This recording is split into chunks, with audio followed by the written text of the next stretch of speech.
understand. Hey, firm. You're touching your hands. Have a seat. Have a seat. All right, come sit over here in this car. Man, come sit here.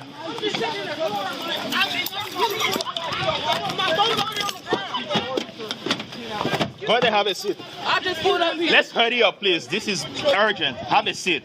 Please. Get my phone and keys. I'm going to have you sit in that car over there, okay?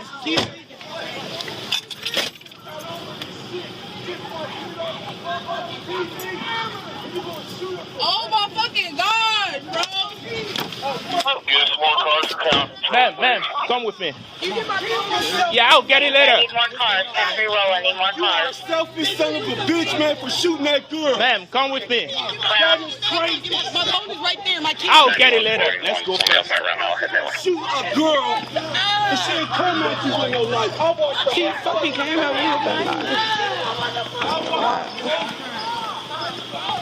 She came out at you with a knife earlier? No, she just. That's what the police did. That lady on the floor? She came after me. With a knife? Yeah, so he got her. Can you please get my phone and stuff, please? Have a seat for me. Have a seat for me. Yes, we'll get it. We'll get everything. Please, sir.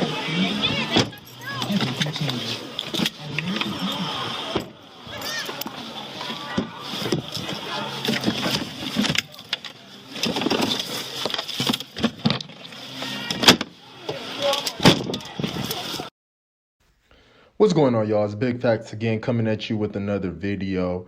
So we all know about the issue with Makiya Bryant out in Ohio and, you know, the shooting that took place of this young lady. But what many people fail to realize before they started blasting off with their many tweets and, you know, opinions about what went on is the fact that she was wielding a knife and actually had attacked somebody prior to her being shot by the authorities. Now, obviously, we are very saddened at the fact that she had to experience such lethal force. And can we argue, should there have been a taser being used or other means rather than shooting? Yes, but that's a whole nother debate. Let's just talk about the fact that this person was attacking another human being with a knife. Put yourself in the shoes of the lady wearing pink. If you were being attacked with somebody wielding a weapon like a knife, what would you have wanted done? That's a question you need to ask. What would you have wanted done to the assailant?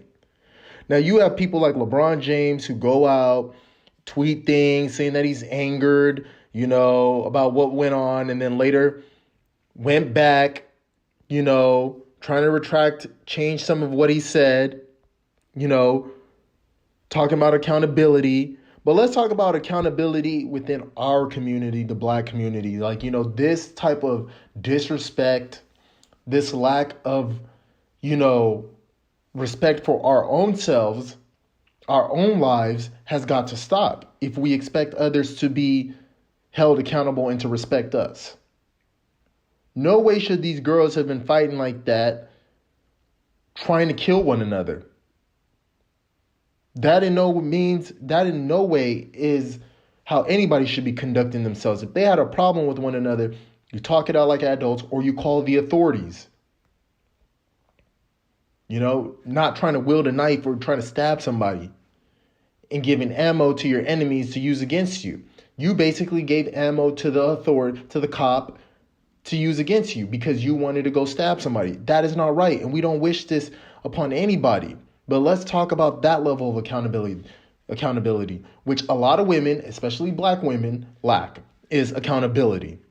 Because they think they can just talk all types of crazy, do all sorts of things to people in society, and that people should understand them. But no, that's not how the world works, sweetheart. That is not how the world works.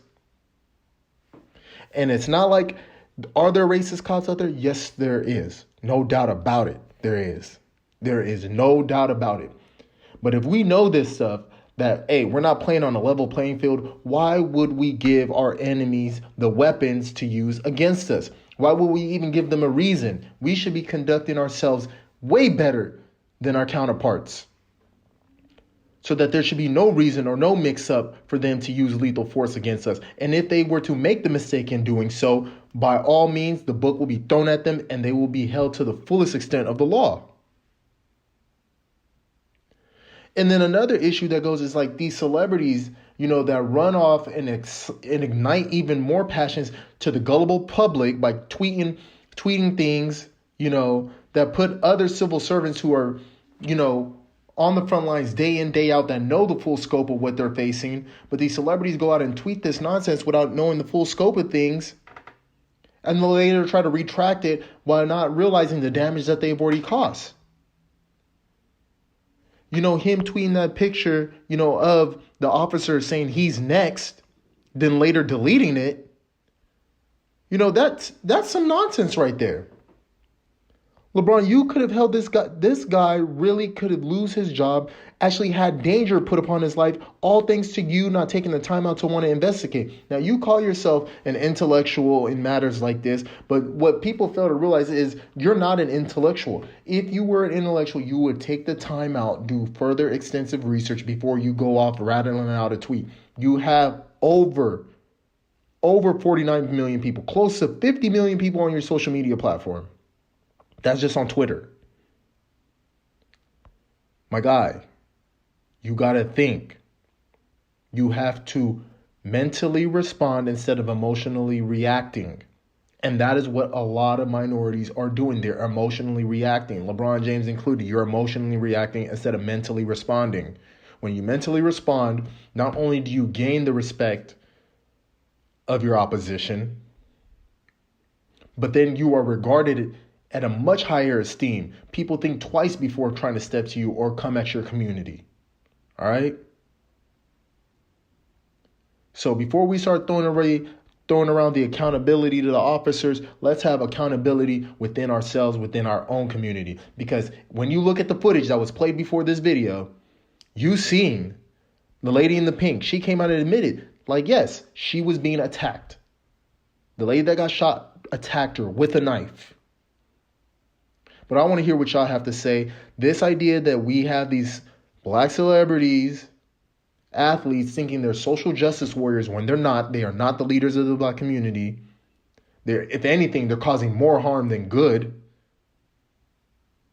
Because their money and their influence hasn't detached from what the everyday black man and black woman are going through. And instead, they're just pumping out information or pumping out a certain lifestyle that people have to realize is all fake. It's not realistic. And a lot of their things that they do, they are not held accountable to. Like, imagine tweeting the picture that he did about that gentleman, about that officer saying that he was next. The way that he put that man's life, his family's life, his career in danger. Now, if somebody were to do that to you, you wouldn't like it. And people like athletes and celebrities need to be held accountable for them rattling off certain types of craziness. We did the same thing to Donald Trump. He got kicked off of Twitter. So maybe the same ramifications need to start happening to other athletes and celebrities that tweet out disinformation, that put other public servants' lives in danger, whether popular or unpopular. They need to chill on that. Let's start holding ourselves accountable first at that, celebs. But I want to hear what y'all have to say. Like, comment, subscribe down below. I'm out.